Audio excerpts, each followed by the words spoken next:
Alice ബ്ലൂവിൻ്റെ mobile app ഉപയോഗിച്ചിട്ട് എങ്ങനെ shares by ചെയ്യുകയും സെൽ ചെയ്യുകയും ചെയ്യാമെന്നുള്ളതാണ് ഇന്നത്തെ വീഡിയോയിൽ ഞാൻ കാണിച്ചു തരാൻ പോകുന്നത്. അപ്പോൾ ആലീസ് ബ്ലൂവിൽ അക്കൗണ്ട് എടുക്കാൻ വേണ്ടിയിട്ട് ഞാൻ താഴെ ഡിസ്ക്രിപ്ഷനിലും പിൻ ചെയ്ത് വെച്ചിരിക്കുന്ന കമൻറ്റിലും കൊടുത്തിരിക്കുന്ന ലിങ്കിൽ ക്ലിക്ക് ചെയ്തിട്ട് അക്കൗണ്ട് എടുക്കാവുന്നതാണ്. Free demat and trading account 24 മണിക്കൂറിൽ തന്നെ എടുക്കാവുന്നതാണ്. 15 മിനിറ്റിൻ്റെ പ്രൊസീജിയറാണ്. അതെങ്ങനെ എടുക്കാമെന്നുള്ള കാര്യം ഞാൻ നേരത്തെ ഒരു വീഡിയോ ചെയ്തിട്ടുണ്ട്. അതിലേക്കുള്ള ലിങ്ക് നിങ്ങൾക്ക് മുകളിൽ ഐ ബട്ടണിൽ കാണാൻ സാധിക്കും. അതേപോലെ താഴെ ഡിസ്ക്രിപ്ഷനിലുണ്ട്. അപ്പം അക്കൗണ്ട് ഓപ്പൺ ചെയ്ത് കഴിഞ്ഞാൽ 48 മണിക്കൂറിനുള്ളിൽ തന്നെ നിങ്ങളുടെ ഐ ഡിയും പാസ്വേഡും യൂസർ നെയിമും പാസ്വേഡും അവർ മെയിലിൽ അയച്ചു തരുന്നതാണ്. ആ യൂസർ നെയിമും പാസ്വേഡും വെച്ചിട്ടാണ് നമ്മൾ ഏറ്റവും ആദ്യം ഈ ഒരു ആപ്പിലേക്ക് ലോഗിൻ ചെയ്യേണ്ടത്. അപ്പോൾ ഇതാണ് ആപ്പ്.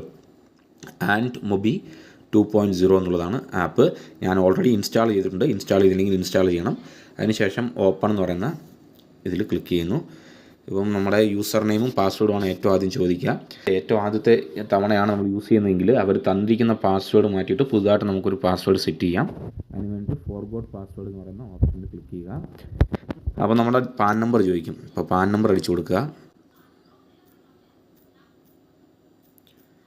ഇനി ഇതല്ലെങ്കിൽ അവർ അയച്ചിരിക്കുന്ന പാസ്വേഡ് ഉപയോഗിച്ചിട്ടും നമുക്ക് ചെയ്യാൻ സാധിക്കും. പക്ഷേ ഏറ്റവും നല്ലത് നമ്മളൊരു പാസ്വേഡ് റീസെറ്റ് ചെയ്തിട്ട് ഉപയോഗിക്കുന്നതാണ്. അതിനുശേഷം റീസെറ്റ് പാസ്വേഡ് ഓപ്ഷൻ കൊടുക്കുക. നമ്മുടെ മൊബൈൽ അല്ലെങ്കിൽ ഇമെയിൽ ഐ ഡി, മൊബൈലിലും ഇമെയിൽ ഐ ഡിയിലും ഒരു OTP വരും. ആ OTP ഇവിടെ എൻ്റർ ചെയ്ത് കൊടുക്കുക. വാലിഡേറ്റ് OTP എന്ന് പറയുന്ന ഓപ്ഷൻ കൊടുക്കുക. ഇപ്പം പുതിയ പാസ്വേഡ് സെറ്റ് ചെയ്യുക. അപ്പോൾ പുതിയ പാസ്വേഡ് നമുക്ക് പെട്ടെന്ന് സെറ്റ് ചെയ്യാം. അതിനുശേഷം പ്രൊസീഡ് എന്ന് പറയുന്ന ഓപ്ഷനിൽ ക്ലിക്ക് ചെയ്യുക. ഇപ്പം പുതുതായിട്ട് സെറ്റ് ചെയ്ത പാസ്വേഡ് ഒരിക്കൽ കൂടി അടിച്ചു കൊടുക്കുക. അതിനുശേഷം പ്രൊസീഡ് എന്ന് പറയുന്ന ഓപ്ഷനിൽ ക്ലിക്ക് ചെയ്യുക. ഒരിക്കൽ കൂടി നമുക്ക് OTP വരും. മൊബൈൽ നമ്പറിലേക്ക് ആ OTP ഇവിടെ അടിച്ചു കൊടുക്കണം. ഇപ്പോൾ 2 ഫാക്ടർ ഒതൻറ്റിക്കേഷൻ നമുക്ക് വേണമെങ്കിൽ എനേബിൾ ചെയ്യാം. ഫിംഗർ പ്രിൻ്റൊക്കെ വെച്ചിട്ട് നമുക്കിത് എനേബിൾ ചെയ്യാൻ സാധിക്കും. ഇപ്പോൾ എനേബിൾ നവർ എന്ന് പറയുന്ന ഓപ്ഷനിൽ കൊടുത്തിട്ട് നമ്മുടെ ഫിംഗർ പ്രിൻ്റാണ് ഇപ്പോൾ ചോദിക്കുന്നത്. ഫിംഗർ പ്രിൻ്റ് കൊടുക്കുക. ഇവിടെ ഒരു ഡിസ്ക്ലോഷറൊക്കെ ഉണ്ട്. അപ്പോൾ അത് പ്രൊസീഡ് കൊടുക്കുക. ഇതാണ് ഇതിൻ്റെ ഡാഷ്ബോർഡ്. ഓക്കെ, മൊത്തത്തിൽ ഇവിടെ വാച്ച് ലിസ്റ്റ് എന്ന് പറയുന്നൊരു ഓപ്ഷൻ ഉണ്ട്. ഇവിടെ ഓർഡേഴ്സ് എന്ന് പറയുന്ന ഓപ്ഷൻ ഉണ്ട്. താഴെ ഡാഷ്ബോർഡ് എന്ന് പറയുന്ന ഓപ്ഷൻ ഉണ്ട്. പോർട്ട്ഫോളിയോ ഉണ്ട്. പിന്നെ നമ്മുടെ യൂസർ ID വെച്ചിട്ടുള്ള ഒരു ഓപ്ഷൻ ഉണ്ട്. അപ്പോൾ ഏറ്റവും അധികം ഈ വാച്ച് ലിസ്റ്റ് എന്ന് പറയുന്ന സ്ഥലത്താണ് ഈ സ്റ്റോക്സൊക്കെ ആഡ് ചെയ്യാൻ സാധിക്കുക. പുതിയ പുതിയ സ്റ്റോക്സൊക്കെ നമുക്ക് സെർച്ച് ചെയ്തിട്ട് ആഡ് ചെയ്യാൻ സാധിക്കും. ഇപ്പോൾ ഇതിൻ്റെ അകത്ത് നമ്മൾ ഉദ്ദേശിക്കുന്ന സ്റ്റോക്സ് ഇല്ലെങ്കിൽ ഇവിടെ സെർച്ച് കൊടുക്കാം. ഇവിടെ കുറേ ലിസ്റ്റ്സ് ഉണ്ട്. ഇവിടെയൊക്കെ നമുക്ക് പുതിയത് ആഡ് ചെയ്യാൻ സാധിക്കും. ഇത് പ്രീഡിഫൈൻഡ് ആണ്. സെൻസെക്സ് ആണ്. ഇതൊക്കെ സെൻസെക്സിലുള്ള സാധനങ്ങളാണ്. ഇപ്പോൾ MW ലിസ്റ്റ് 1 വന്നിട്ട് ഒരെണ്ണം സെർച്ച് ചെയ്ത് കഴിഞ്ഞാൽ, ഫോർ എക്സാമ്പിൾ നമ്മൾ ഫെഡറൽ ബാങ്ക് എന്ന് സെർച്ച് ചെയ്ത് കഴിഞ്ഞാൽ അപ്പോൾ അങ്ങനെ വരുന്നുണ്ട്. എന്നിട്ട് ഫെഡറൽ ബാങ്ക് EQ, എന്നിട്ട് ഈ പ്ലസ് ഐക്കണിൽ ക്ലിക്ക് ചെയ്ത് കഴിഞ്ഞാൽ ഇത് നമ്മുടെ വാച്ച് ലിസ്റ്റിൽ ആഡാവും. ഇപ്പോൾ നോക്കിക്കഴിഞ്ഞാൽ ഈ MW ലിസ്റ്റ് 1 ഫെഡറൽ ബാങ്ക് ഉണ്ട്. ഓക്കെ, ഇപ്പോൾ ഫെഡറൽ ബാങ്കിൻ്റെ സ്റ്റോക്ക് നമുക്കിന്ന് എങ്ങനെ പർച്ചേസ് ചെയ്യാമെന്നുള്ള കാര്യം ഞാൻ കാണിച്ചു തരാം. ഇവിടെ ഏറ്റവും ആദ്യം നമുക്ക് വേണ്ടത് ഫണ്ടാണല്ലേ. അപ്പോൾ ഫണ്ട് ആഡ് ചെയ്യാൻ വേണ്ടിയിട്ട് നമ്മുടെ അക്കൗണ്ടിലേക്ക് പോവുക. നമ്മുടെ പ്രൊഫൈൽ പിക്ചർ പോലത്തെ ഒരു സംഭവം ഉണ്ടല്ലോ, ഒരു ആളിൻ്റെ പടമുള്ള, അതിൽ ഈ താഴെ വലത്തെ അറ്റത്ത് അവിടെ ഒന്ന് ക്ലിക്ക് ചെയ്യുക. അതിനുശേഷം ഈ ഫണ്ട്സ് എന്ന് പറയുന്ന ഓപ്ഷനിൽ ക്ലിക്ക് ചെയ്യുക. അതിനുശേഷം ഡെപ്പോസിറ്റ് എന്ന് പറയുന്ന ഈ താഴെ കാണിക്കുന്ന ഈ പച്ച കളറിൽ സിമ്പിളിൽ പച്ച കളർ ഓപ്ഷനിൽ ക്ലിക്ക് ചെയ്യുക. അതിനുശേഷം എത്ര രൂപയാണ് ആഡ് ചെയ്യുന്നത് എന്നുള്ള കാര്യം ഇവിടെ അടിക്കുക. ഞാനിപ്പോൾ ഇവിടെ ഏതാണ്ട് ഒരു 150 രൂപയാണ് ആഡ് ചെയ്യുന്നത്. അതിനുശേഷം ബാങ്ക് അക്കൗണ്ട്, കാരണം നമ്മൾ ഒരു ബാങ്ക് അക്കൗണ്ട് ഈ അക്കൗണ്ട് ഓപ്പൺ സമയത്ത് തന്നെ കൊടുത്തിട്ടുണ്ടാവും, അത് തന്നെ യൂസ് ചെയ്യുക. അപ്പോൾ UPI വെച്ചിട്ടായിരിക്കും നമ്മൾ മിക്കവാറും പൈസ ആഡ് ചെയ്യാൻ പോകുന്നത്. ഇപ്പോൾ 150 രൂപ എന്നല്ല, 50 രൂപ ആണെങ്കിലും 100 രൂപ ആണെങ്കിലും ഒക്കെ നമുക്ക് ആഡ് ചെയ്യാൻ സാധിക്കും. ഇപ്പോൾ ഞാൻ തൽക്കാലത്തേക്ക് 150 രൂപയാണ് ആഡ് ചെയ്യുന്നത്. ഓക്കെ, അപ്പോൾ UPI എന്ന് പറയുന്ന ഓപ്ഷനിൽ ക്ലിക്ക് ചെയ്തതിന് ശേഷം പ്രൊസീഡ് കൊടുക്കുക. ഏത് ആപ്പാണ്, ആപ്പിൻ്റെ കുറേ ലിസ്റ്റൊക്കെ വരും. നമ്മുടെ ഫോണിലുള്ള ആപ്സിൻ്റെ ലിസ്റ്റ് വരും. അതിലൊരു ആപ്പ് നമുക്ക് ചൂസ് ചെയ്യാം. ഞാനിപ്പോൾ GPay ആണ് ചൂസ് ചെയ്യുന്നത്. അതിനുശേഷം Google Pay ഉപയോഗിച്ചിട്ട് ഈ ഫണ്ടൊന്ന് ട്രാൻസ്ഫർ ചെയ്യുക. അപ്പോൾ പേയ്മെൻറ്റ് കംപ്ലീറ്റഡ് എന്ന് പറഞ്ഞിട്ട് കാണിക്കുന്നുണ്ട്. ഇപ്പോൾ നമ്മൾ തിരിച്ച് വന്ന് നോക്കിക്കഴിഞ്ഞാൽ, കുറച്ച് നേരം കഴിഞ്ഞ് തിരിച്ച് നോക്കിക്കഴിഞ്ഞാൽ നമ്മുടെ ഫണ്ട് ഇവിടെ കാണാൻ സാധിക്കും. ഇവിടെ നമ്മുടെ സെയിം അക്കൗണ്ടിൽ തന്നെ ഫണ്ട്സ് എന്ന് പറയുന്ന ഓപ്ഷനിൽ പോയി കഴിഞ്ഞാൽ അവൈലബിൾ മാർജിൻ 150 റുപ്പീസ് കാണിക്കുന്നുണ്ട്. അപ്പോൾ നമുക്ക് 150 രൂപ ഇവിടെ ആഡായി കഴിഞ്ഞു. അപ്പോൾ നമ്മൾ ഈ അക്കൗണ്ട് സെക്ഷനിൽ തന്നെ പോയി കഴിഞ്ഞാൽ നമ്മുടെ ഈ appearance light and dark choose ചെയ്യാൻ സാധിക്കും. ഇപ്പോൾ ലൈറ്റ് എടുത്തു കഴിഞ്ഞാൽ നമ്മുടെ ആപ്പിൻ്റെ നിറം മൊത്തം ഇങ്ങനെ വെള്ള കളറിലോട്ട് മാറും. ഞാൻ ഡാർക്കാണ് ചൂസ് ചെയ്ത് വെച്ചിരിക്കുന്നത്. നിങ്ങൾക്ക് ആവശ്യമുള്ള കളറിലേക്ക് മാറ്റാൻ സാധിക്കും. ഓക്കെ, ഇപ്പോൾ എങ്ങനെ ഒരു സ്റ്റോക്ക് വാങ്ങിക്കുക എന്നുള്ള കാര്യത്തിലേക്ക് നമ്മൾ വരാം. അപ്പോൾ സ്റ്റോക്ക് വാങ്ങാനായിട്ട് ഈ വാച്ച് ലിസ്റ്റ് എന്ന് പറയുന്ന ഓപ്ഷനിൽ വരിക. ഇപ്പോൾ നമ്മൾ ഫെഡറൽ ബാങ്കിൻ്റെ സ്റ്റോക്കാണ് ഞാൻ വാങ്ങാൻ ഉദ്ദേശിക്കുന്നത്. നമുക്ക് ഇഷ്ടമുള്ളത് വാങ്ങാം. ഇപ്പോൾ സെൻസെക്സിൽ തന്നെ നോക്കിക്കഴിഞ്ഞാൽ ഇതൊക്കെയാണ് സ്റ്റോക്സ് ഓൾറെഡി പ്രീ ഡിഫൈൻഡ് ആയിട്ട് വെച്ചിരിക്കുന്നത്. അപ്പം ഫെഡറൽ ബാങ്കിൻ്റെ സ്റ്റോക്കിലേക്ക് വന്നു കഴിഞ്ഞാൽ നമ്മുടെ ലിസ്റ്റിൽ വാച്ച് ലിസ്റ്റിൽ ആഡ് ചെയ്ത് വെച്ചിട്ടുണ്ട്. ഈ ഫെഡറൽ ബാങ്കിൻ്റെ ഈ ഓപ്ഷനിൽ അതിൻ്റെ പേരിലൊന്ന് ക്ലിക്ക് ചെയ്ത് കഴിഞ്ഞാൽ ഇതുപോലത്തെ ഒരു ഓപ്ഷൻ വരും. ഈ ബൈ സെല്ല് എന്നൊക്കെ പറഞ്ഞിട്ട് ഇതിനെ ഒന്ന് മുകളിലോട്ട് അയക്കഴിഞ്ഞാൽ ഇങ്ങനെ മുകളിലോട്ട് ഡ്രാഗ് ചെയ്ത് കഴിഞ്ഞാൽ മുകളിലോട്ട് വരും. ഇവിടെ നമുക്ക് സ്റ്റോക്ക് പർച്ചേസ് ചെയ്യുന്നതിന് മുമ്പ് അതിൻ്റെ ചാർട്ടൊക്കെ നോക്കിയിട്ട് കുറേ കാര്യങ്ങൾ മനസ്സിലാക്കിയതിന് ശേഷം ആണ് നമ്മൾ ചെയ്യേണ്ടത്. അപ്പോൾ ഈ വ്യൂ ചാർട്ട് എന്ന് പറയുന്ന ഓപ്ഷനിൽ ക്ലിക്ക് ചെയ്ത് കഴിഞ്ഞാൽ ഇതിൻ്റെ ചാർട്ട് നമുക്ക് കാണാൻ സാധിക്കും. ഇപ്പോൾ ലൈവ് ചാർട്ട് കാണാൻ സാധിക്കും.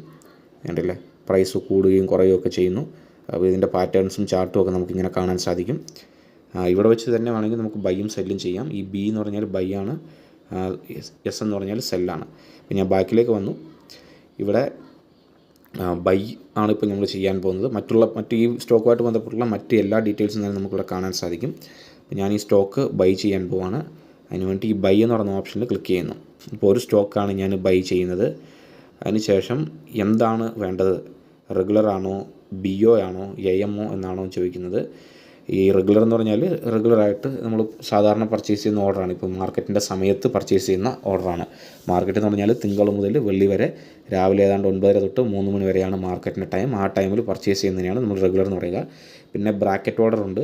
പിന്നെ എ എം ഒ എന്ന് പറയുമ്പോൾ ആഫ്റ്റർ മാർക്കറ്റ് ഓർഡറാണ്. അപ്പോൾ മാർക്കറ്റ് കഴിഞ്ഞിട്ടും ഓർഡർ പ്ലേസ് ചെയ്യാൻ സാധിക്കും. ആ ഒരു സമയത്ത് നമ്മൾ എ എം ഒ ആണ് ചൂസ് ചെയ്യേണ്ടത്. ഇപ്പോൾ ഓർഡർ ടൈപ്പ് എന്നാണ്, മാർക്കറ്റാണോ, ലിമിറ്റാണോ, എസ് എൽ ആണോ, എസ് എൽ എം ആണോ എന്ന് ചോദിക്കുന്നു. മാർക്കറ്റ് എന്ന് പറഞ്ഞാൽ ഈ ഒരു ടൈമിൽ എന്ത് പ്രൈസിലാണോ അത് ട്രേഡ് ചെയ്യുന്നത് ആ ഒരു പ്രൈസിൽ തന്നെ നമുക്ക് ഇതിനെ വാങ്ങാൻ സാധിക്കും. ഇപ്പം ഇതിൻ്റെ പ്രൈസ് എന്ന് പറഞ്ഞാൽ ബി എസ് സിയിൽ 142.05 എൻ എസ് സിയിൽ 142. അപ്പോൾ ഏത് എക്സ്ചേഞ്ചിൽ നിന്ന് വാങ്ങണമെന്നുള്ളതും ഏറ്റവും ആദ്യം നമുക്ക് ചൂസ് ചെയ്യാൻ സാധിക്കും. ഞാൻ എൻ എസ് സിയിൽ നിന്നാണ് പർച്ചേസ് ചെയ്യുന്നത്. ഇപ്പോൾ മാർക്കറ്റ് ലിമിറ്റ് എന്ന് പറയുമ്പം നമുക്കൊരു പ്രൈസ് ചൂസ് ചെയ്യും. ഇപ്പോൾ 142 രൂപയ്ക്ക് വാങ്ങണമെങ്കിൽ 142. ഇപ്പോൾ അതിൻ്റെ പ്രൈസ് എൻ എസ് സിയിൽ പൊയ്ക്കൊണ്ടിരിക്കുന്നത് 142, 141, 95. ഞാൻ വിചാരിക്കുവാണ് ഈ ഒരു ഇത് 141 രൂപയ്ക്ക് കിട്ടുമെന്ന് ഞാൻ കരുതുവാണെങ്കിൽ ഞാൻ 141 എന്ന് അങ്ങനെ അടിച്ചു കൊടുക്കാൻ പറ്റും. അപ്പോൾ ആ ഒരു പ്രൈസ് വരുമ്പോഴത്തേക്കും ഇത് എക്സിക്യൂട്ട് ആകും.